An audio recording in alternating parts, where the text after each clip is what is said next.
The Pittsburgh Steelers went 27 years without drafting a tackle in the first round of the draft, and in consecutive years have done just that.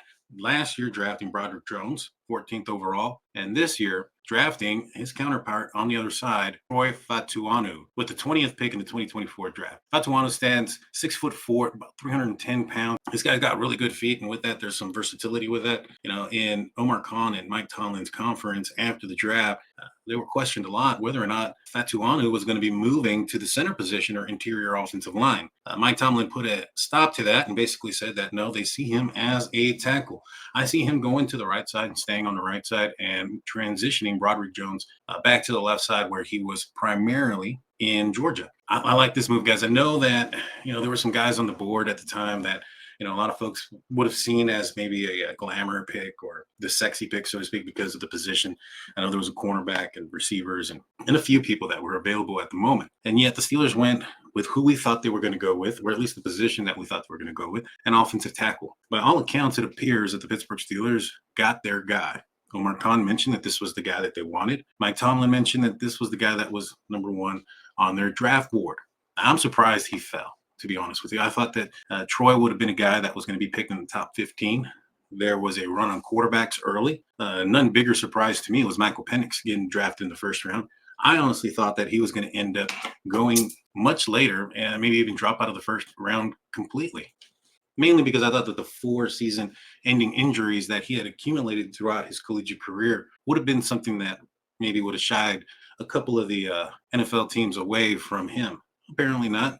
He ends up getting drafted by the Atlanta Falcons, who just signed Kirk Cousins to a major deal. So obviously they don't see Kirk Cousins as a long-term answer or solution. They're going to see Penix as the future. You don't draft a guy in the first round that high without, the expectation that he's going to be the future. Another big surprise in the first round when it came to the quarterback position was Denver selecting Bo Nix.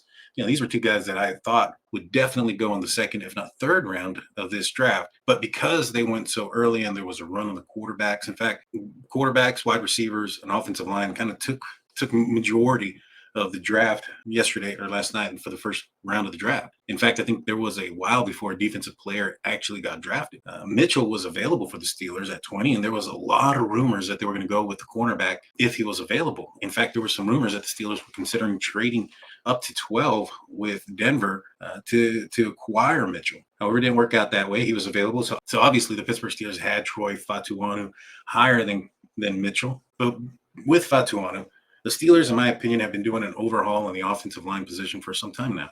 Pat Meyer is back, but prior to him, the Steelers had overhauled that coaching position for a few years in a row there. Now, you look at the offensive line, it started off with James Daniels and Isaac Seumalo. Then you got Broderick Jones. Now you have Fautanu on the other side, who, let's face it, this guy loves to be a Steeler. He said he was a Steelers fan growing up. He had a relationship with Troy Polamalu. Pittsburgh Steelers, great. This guy is nasty. He's quick. He's got the feet. I really do like this position. But having him on the right side there, he's going to be paired up next to James Daniels, a guy that I see as one of the captains on the offense, if not the captain on the offensive line. Him and Seumalo probably take charge in that position. Now, I don't think that the starting position for the right tackle is going to be given to him. I think Dan Moore is going to be working all summer long to hold off Fautanu from being the starting right tackle. I think Broderick Jones is going to be moving to the left regardless, and Dan Moore is going to either have to learn how to play that position and play it effectively to the point where he can keep Fautanu off the field. I really don't see that happening. I think it's going to be Fautanu very early. And this guy, like I said, was the guy that was the highest guy on the Steelers draft board, falling all the way to 20. Could you imagine that? But what does Fuatana bring? He's a guy that played left tackle for Washington, but it wasn't the blind side. Michael Penix Jr., the guy that we mentioned earlier, was a left-handed quarterback, so he was playing on the left side, but that was the side that Michael Penix faced. That would be equivalent to your right tackle. Now, obviously, he's going to have to transition to the other side, and there might be some stuff to learn there, but that's going to be the same thing with Dan Moore. Now, Dan Moore's had a year already to get up to speed. He's practiced last season, on the right side here and there. So we'll see. I don't think, like I said, I don't think it's going to be given to him, but I do think that he'll probably end up taking it. Now, Fuatana, he had conducted an official top 30 visit with the Pittsburgh Steelers. So, he kind of checked those boxes. Fuatana had 1,161 pass blocking snaps over the last 2 seasons. And in those 2 seasons, he only allowed just 2 sacks, He's going to bring that to the Pittsburgh Steelers. Like I mentioned before, I think his strength is his feet. He's going to have to learn punch a little bit better at the next level. But I see a lot of potential in this guy. Fatuanu ended up winning the 2023 Morris Trophy, which is awarded to the best offensive lineman in the Pac-12. He was also named the 2023 All-Team All Pac-12 and had the fifth best PFF, and take that for what you wish. PFF doesn't always get things right, but he had the fifth best PFF pass blocking grade amongst FBS tackles last season with an 88.2. One of the downsides to Fatuanu are that he's kind of smaller. A lot of people thought that he was going to be a guy that could be pushed to the inside, which, like I mentioned before, one of the reasons why the Pittsburgh Steelers head coach Tomlin and GM Omar Khan were asked so many times, if there was any indication if he was going to be moved to the inside, if he was going to play center, or if they're going to keep him at the tackle position. But yeah, he is smaller. He needs to get stronger. One of the things that I saw that might be a weakness is the anchor. I think if he can get stronger, and he'll get that down, obviously.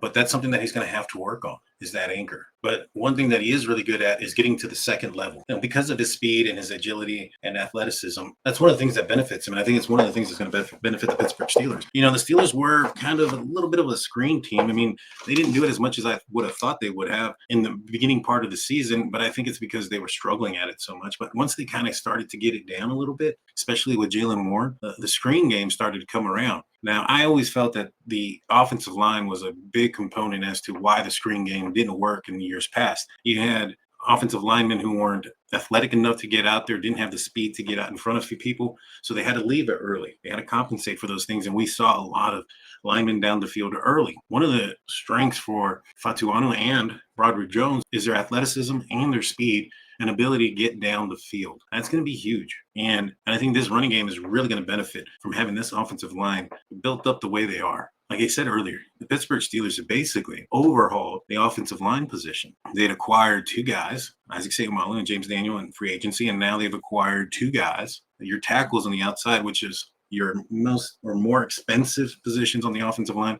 They're on rookie deals. Not to mention the quarterback and all that, the quarterback's pay and those type of things. They're also on very low deals for now. But so far, man, I really do like it. Like I said last season when the Steelers went and got Broderick Jones, I made the statement. I was like, hey, the draft is like Christmas. And sometimes you get the really cool presents, and sometimes you get the stuff you need. You get the socks, you get the underwear, you get the pants, you get the clothes. You're not getting that shiny toy or cool bike or whatever the case may be. You can get the stuff you need. This year and last year, the Steelers got the stuff they need. And I couldn't be happier for them. I think this is going to make a huge difference for the Pittsburgh Steelers. Now, I know that there was a couple of other guys that, the Steelers looked at.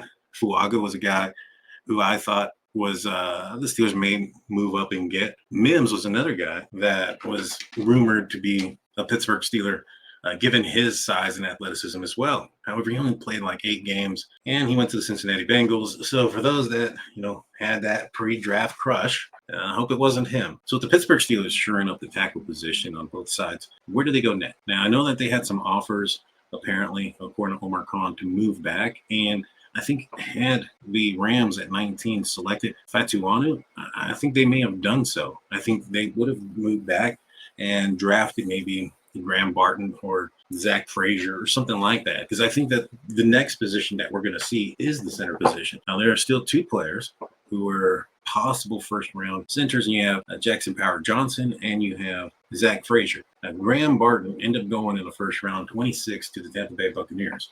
I had heard rumors that the Steelers were very high on that man as a center and thought that he could be the guy.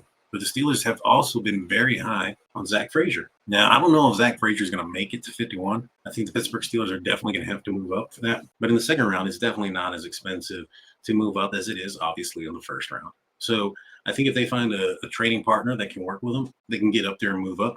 Now, the center that I would rather see that is left is Zach Frazier. I've heard some things about Jackson Power-Johnson and some concussions concern. I also heard that he didn't really test well or interview well. And he's a bit heavier. I think he was like 320 something at the combine, and then at his pro day, he swelled up to 334, I believe. And I mean, 328, 327 is already big for a center. It's already heavy.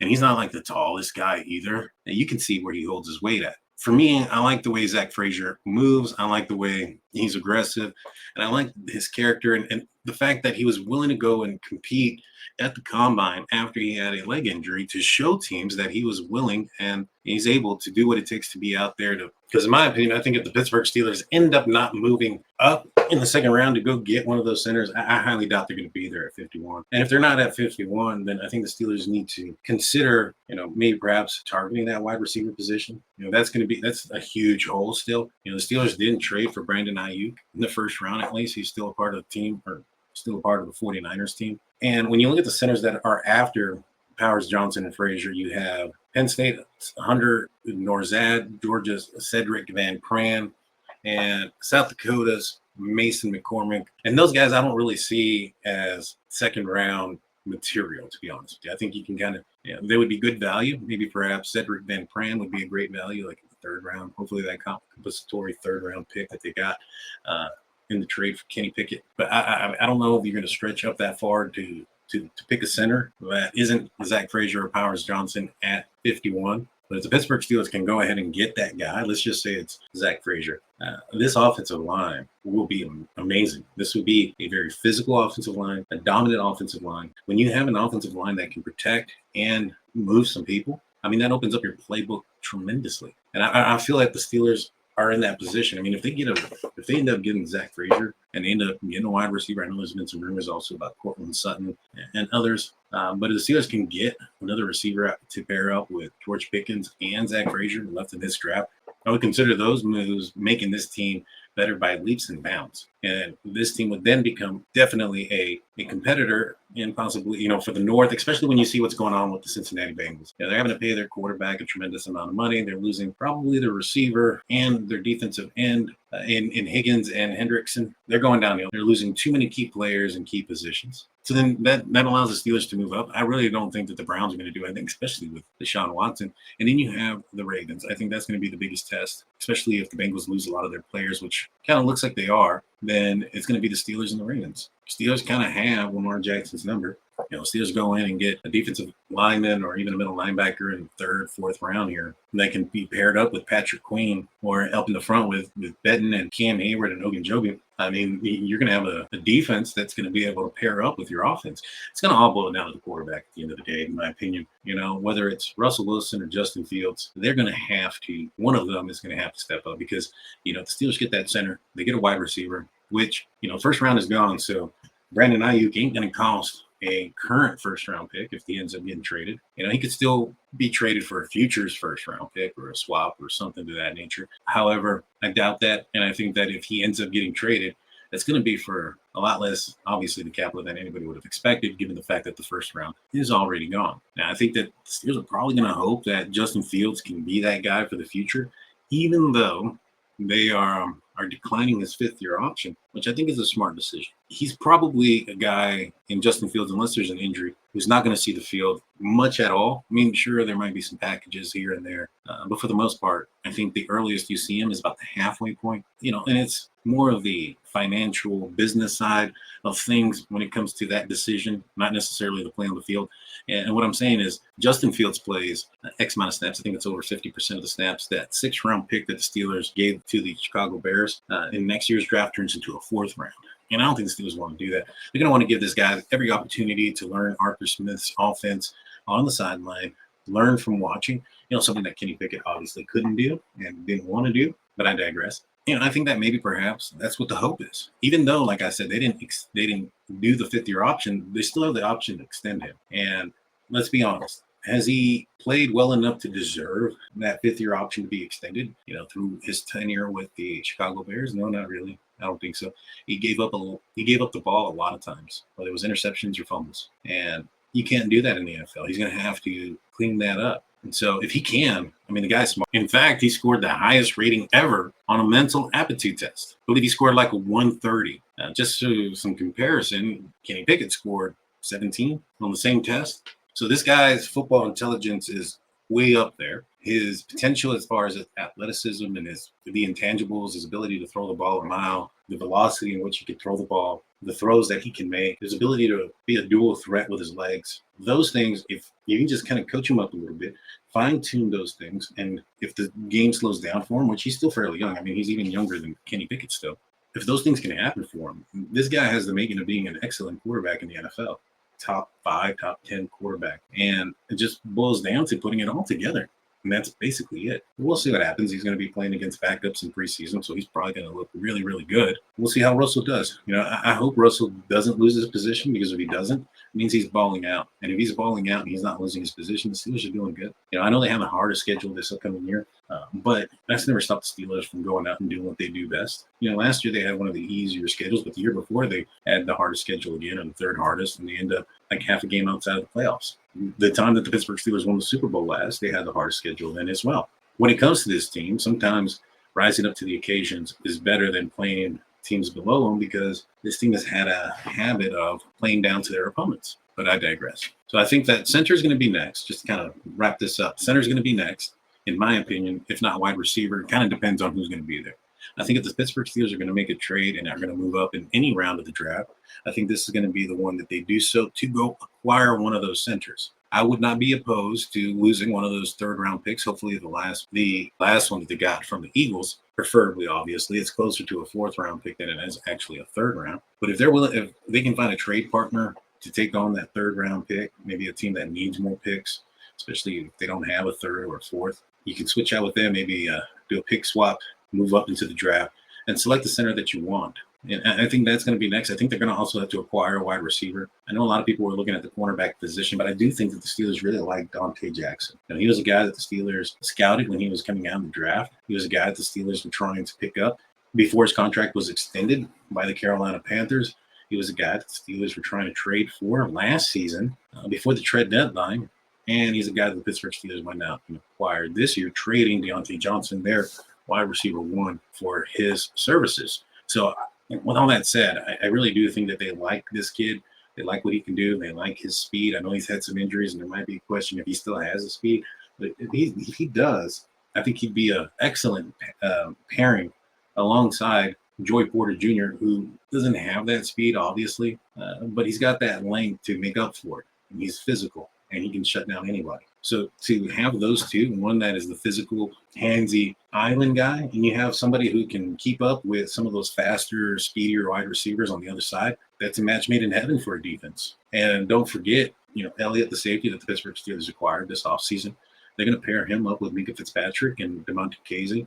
I can see that 3-safety set being moved around or pushed in, especially if Cole Holcomb ends up, not playing this year or ever again. It was a horrific injury. But if he doesn't play, I know Landon Roberts played very well last year, but in limited role because of Quan Alexander and Cole Holcomb taking majority of the snaps for the majority of the first part of the season until their injury. He didn't see the field, and once he did, he tore his pec. This is a 17-game season. He's up there. He's on the wrong side of 30. I think that he would probably benefit from, a snap count, so to speak, not being the guy that's always out there. I think that that's going to end up hurting him throughout the season. So maybe perhaps the Steelers can get away with rolling Elliott down into the box, playing that middle linebacker position alongside Patrick Queen. And at the end of the day, the one thing I want to see is Minka Fitzpatrick being that ball hawk that he has been in years previous. And last year he didn't get any interceptions, but he's dealing with injuries.